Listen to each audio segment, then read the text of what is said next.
Born in Murom, Vladimir Province, Russia, in 1863 and educated as a chemist, Prokudin Gorsky devoted his career to the advancement of photography.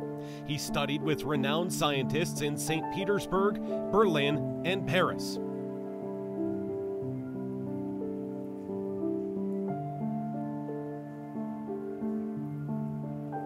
Around 1907, Gorsky envisioned and formulated a plan to use the emerging technological advancements that had been made in color photography to systematically document the Russian Empire. Through such an ambitious project, his ultimate goal was to educate the school children of Russia with his optical color projections of the vast and diverse history, culture, and modernization of the empire.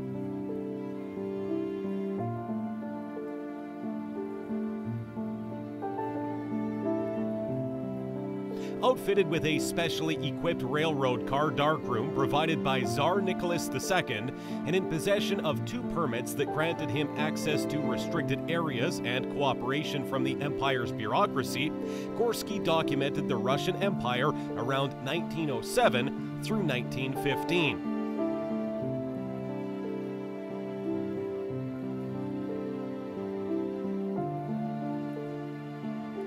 A few years before being commissioned by the Tsar Nicholas II to photograph the Russian Empire in color, Gorsky set off on an expedition to what is now Uzbekistan to observe a rare solar eclipse.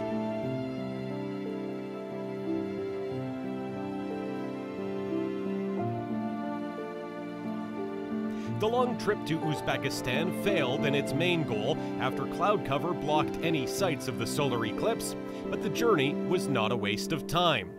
With his German-made camera that enabled natural color images to be produced, Gorsky explored the back streets of Samarkand and Bukhara, capturing rare color photographs unlike any that had been taken before. The photographs from his 1911 trip are some of the only surviving images of that place and time.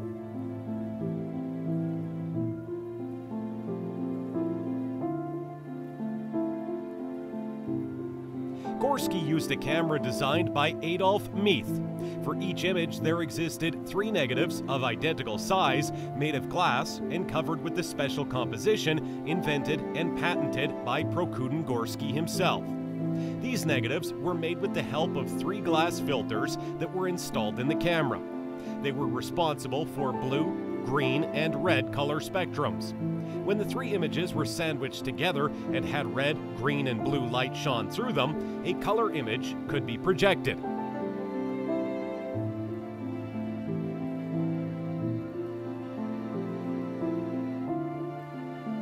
After his travels in Central Asia, Gorsky worked on several other expeditions, including one commemorating the Napoleonic campaigns 100 years before. But as the clouds of World War I darkened on the empire's horizon, Gorsky's trips became more dangerous. In August 1918, Gorsky left Russia for Norway on an official trip, but he did not return. The Tsar and his family had been killed the month before as the Russian revolutions unfolded. With the arrival of the revolution in Russia, the collection was fully in danger of being lost, and it remained under this threat for several years.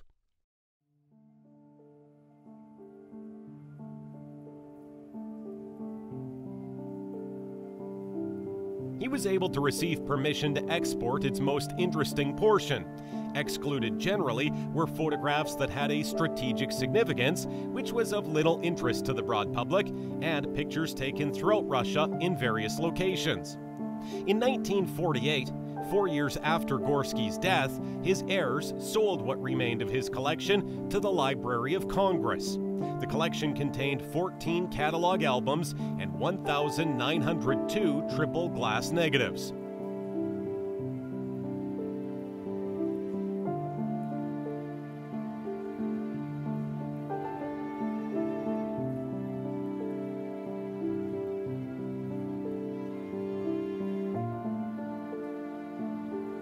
The Sergei Mikhailovich Gorsky collection features color photographic surveys of the vast Russian Empire made between circa 1905 and 1915. In those years, photographer Gorsky, who lived 1863 to 1944, undertook a photographic survey of the Russian Empire with the support of Tsar Nicholas II.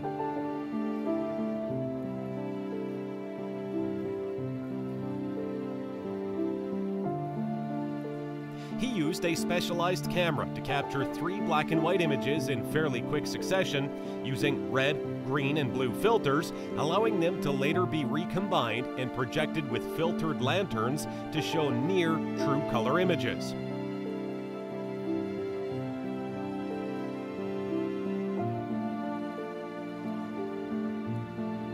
The high quality of the images, combined with the bright colors, make it difficult for viewers to believe that they are looking 100 years back in time.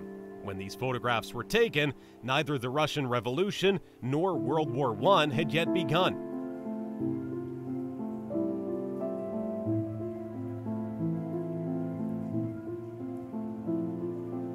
Around 1905, Gorsky envisioned and formulated a plan to use the emerging technological advances that had been made in color photography to document the Russian Empire systematically. Through such an ambitious project, his ultimate goal was to educate the school children of Russia with his optical color projections of the vast and diverse history, culture, and modernization of the empire.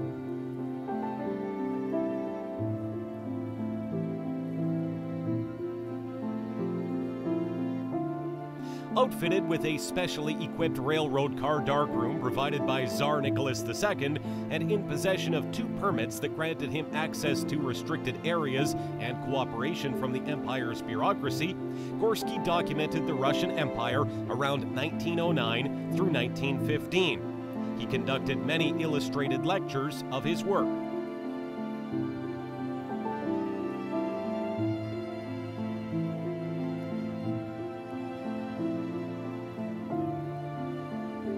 His photographs offer a vivid portrait of a lost world, the Russian Empire on the eve of World War I and the coming Russian Revolution. His subjects ranged from the medieval churches and monasteries of old Russia to the railroads and factories of an emerging industrial power to the daily life and work of Russia's diverse population.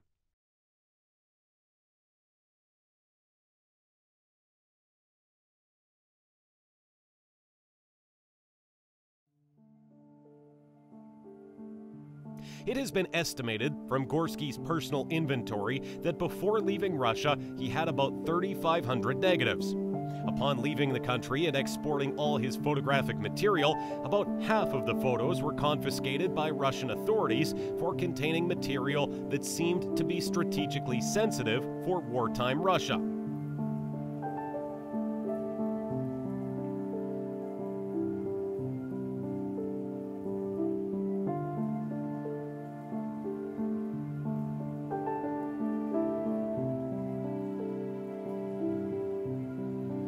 According to Gorsky's notes, the photos left behind were not of interest to the general public. Some of Gorsky's negatives were given away, and some he hid on his departure. Outside the Library of Congress collection, none has yet been found.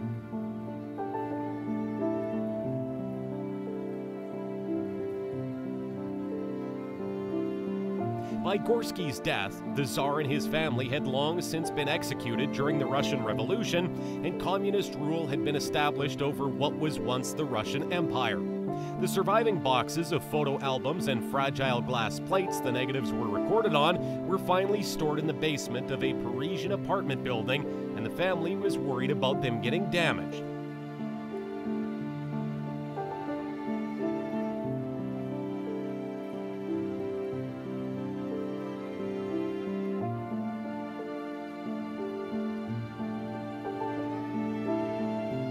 The United States Library of Congress purchased the material from Gorsky's heirs in 1948 for $3,500 to $5,000 on the initiative of a researcher inquiring into their whereabouts. The library counted 1,902 negatives and 710 album prints without corresponding negatives in the collection.